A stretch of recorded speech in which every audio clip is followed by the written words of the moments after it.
And thank you all for giving this opportunity.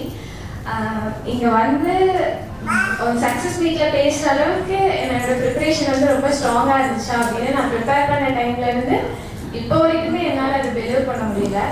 ஏன் அப்படின்னா நான் வந்து ஒரு ஐடியில் ஒர்க் பண்ணுறேன். ஸோ ஒரு 12 hours கண்டினியூஸாக அடுத்த ஸ்டேஜ் ஷேர் பண்ணுற மாதிரி இருக்கும். நான் ப்ரிப்பரேஷனுக்கு போட்ட டைம் வந்து ஒரு 3 hours வீக் டேஸில், தென் வீக்கெண்டில் ஃபுல்லாக ஒரு ப்ரிப்பரேஷனாக தான் இருந்தேன். குரூப் 2 எக்ஸாம் என்னோட ஃபோக்கஸே இல்லை, நான் அதுக்கு ப்ரிப்பேரே பண்ணலை. ஸோ ப்ரிலிம்ஸ் கிளியர் ஆகிடுச்சு. ஸோ மெயின்ஸ் ட்ரை பண்ணலாம் அப்படிங்கிறதுக்காக வந்து ஜாயின் பண்ண வெற்றியில் செல்ஃபாக ப்ரிப்பேர் பண்ணணும். ஏன்னா அப்போது அந்த டைமில் அந்த ஃபீஸ்க்கான அமௌண்ட் பே பண்ணுறதுங்கிறது ரொம்ப பெரிய ஒரு ஹியூஜ் அமௌண்ட் எனக்கு. அதனால் செல்ஃபாக ப்ரிப்பேர் பண்ணலான்னு நினச்சேன். பட் ஒரு ஒர்க் பண்ணிகிட்டே ப்ரிப்பேர் பண்ணும்போது ரெடிமேடான ஒரு ஆன்சர்ஸ் இருந்தால் எழுதிடலாம். பட் ரெடிமேட் ஆன்சர்ஸ் இல்லாமல் நாமளாக ரெஃபர் பண்ணும்போது ரொம்ப டைம் இருக்கும் அப்படிங்கிற ஒரே ரீசனுக்காக எனக்கு ஜாயின். ஸோ அதுக்கப்புறம் ஃபுல்லாக சப்போர்ட்னு பெருசாக எதுவும் இல்லை. பட் ஒர்க் பண்ண என்னோட கண்டென்ட் இருந்தது. ஸோ அந்த கண்டென்ட் வந்து ரொம்ப பெருசாக படிக்கணும் அப்படிங்கிறது தான் ஒரே ஃபோக்கஸ். ஸோ ஒன்ஸ் நான் குரூப் 2 கிளியர் பண்ணதுக்கப்புறம் எனக்கு ரொம்ப பெரிய ஒரு ரொம்ப ஹாப்பியாக இருந்தேன் அப்படின்னு கேட்டால் இல்லை, ஏன்னா இது என்னோட கோல் கிடையாது. பட் ஒரு ஆக்சுவலி மெயின்ஸ் வந்து ரிசல்ட் வந்து மேலே வந்தது, போஸ்டிங் எடுத்ததும் மேலே. ஏன்னா என்னோட ஸ்ட்ரீமே வேறு. நான் ஃபஸ்ட்டு படித்தது பிஎஸ்சி நர்சிங். அப்பா ரொம்ப ஆசைப்பட்டு படிக்க வச்சாரு. அதுக்கப்புறம் அதில் ஒர்க் பண்ணலை. அதுக்கப்புறம் ஐடி செக்டர் போயிடுச்சு. அங்கே ஒரு 4 to 5 years ஒர்க் பண்ணேன். அதுக்கும் ஐடிக்கும் சம்மந்தமே இல்லை. ஐடியில் இருந்துட்டு திருப்பியும் குரூப் 2 எக்ஸாம் கிளியர் பண்ணுறது அதை விட சம்மந்தமே இல்லை. ஸோ வெளியே யாராவது சொன்னால் சிரிப்பாங்க அப்படிங்கிறதுக்காக மோஸ்ட்லி யார்த்தையும் சொல்லவே மாட்டேன். ஸோ ஒரு எக்ஸாம், அந்த எக்ஸாம் கிளியர் பண்ணிட்டோம், வேலைக்கு போகிறோம். அது எவ்வளோ பெரிய எக்ஸாம்ஸ்லாம் பிரச்சனை கிடையாது. எங்கள் ரிலேஷன் கிட்ட இப்போ தான் ஒரு போன வாரம் தான் நான் ஜாயின் பண்ணேன். செப்டம்பர் 13 தான் நான் வந்து சர்வீஸ் ஜாயின் பண்ணேன். ஜாயின் பண்ணும்போது யார்கிட்டையுமே நான் என்ன போஸ்டிங் என்ன எக்ஸாம் அதில் எதுவுமே சொல்லலை. போயிட்டு இந்த மாதிரி நான் கவர்மெண்ட் ஜாப் கிளியர் பண்ணியிருக்கேன் அப்படின்னு சொல்லிட்டு மட்டும்தான் ஸ்வீட் கொடுத்தேன். அப்போ வந்து ஒரு ரியாக்ஷன் அவங்க ஒரு மாதிரி வியர்டாக வருதுங்கிற அந்த ரியாக்ஷன் இப்போ வரைக்கும் ஏன் அந்த ரியாக்ஷன் எனக்கு தெரியல. பட் அந்த ரியாக்ஷன் பார்க்கும்போது தான் பரவாயில்லையே இதுவும் நல்லா தானே இருக்கு அப்படிங்கிற ஒரு ஃபீலே எனக்கு கஷ்டமாக அப்போ தான் வந்துச்சு. ஏன்னா ஒரு 6 years பிஃபோர் வந்து ஒரு பெரிய சப்போர்ட் சிஸ்டம் எங்ககிட்ட இருந்து போயிடுச்சு. அதுக்கப்புறம் வந்து அந்த சுச்சுவேஷனில் என் கூட கையை பிடிச்சிட்டு நின்னது ஒரு 4 பேர் தான். சரி ஓகே பார்த்துக்கலாம் அப்படின்னு சொல்லிட்டு. ஸோ அந்த 4 பேர் தான் இப்போ வரைக்குமே கூட இருக்காங்க.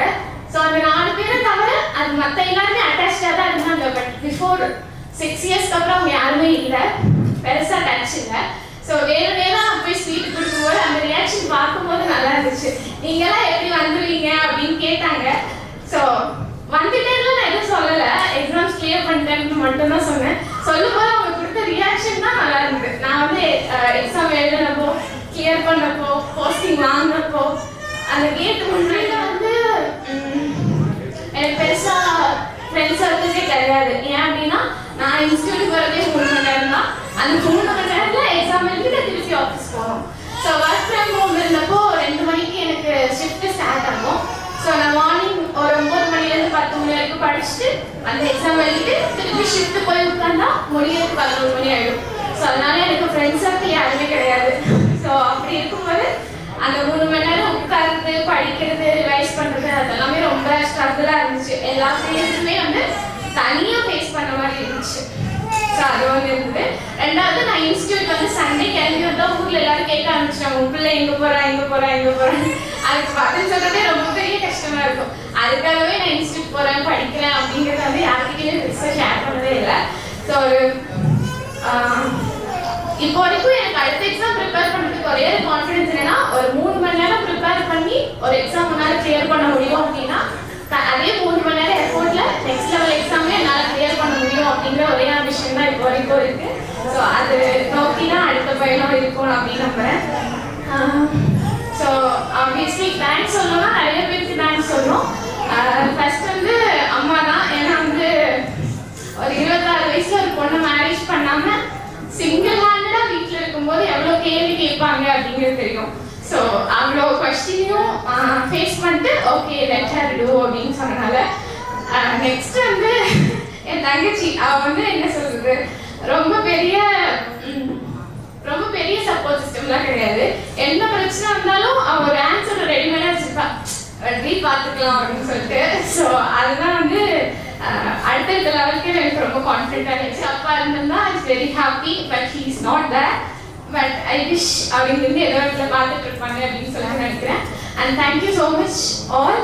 பட் எல்லா ஃப்ரெஷருக்கு சொல்கிற அட்வைஸ் என்னன்னா, நான் வேலைக்கு போகிறேன், 2 மணி நேரம் தான் படிக்கிறேன், என்னால் கிளியர் பண்ண முடியுமா அப்படின்றதெல்லாம் தாண்டி 3 மணி நேரம் படித்தாலும் உங்களோட ப்ரிப்பரேஷன் மேலே உங்களுக்கு கான்ஃபிடென்ஸ் இருக்குது அப்படின்னா you can do any thing. அதுதான் ஃப்ரெஷருக்கு சொல்கிற முக்கியமான விஷயம். அண்ட் அவ்வளோதான். தேங்க்யூ.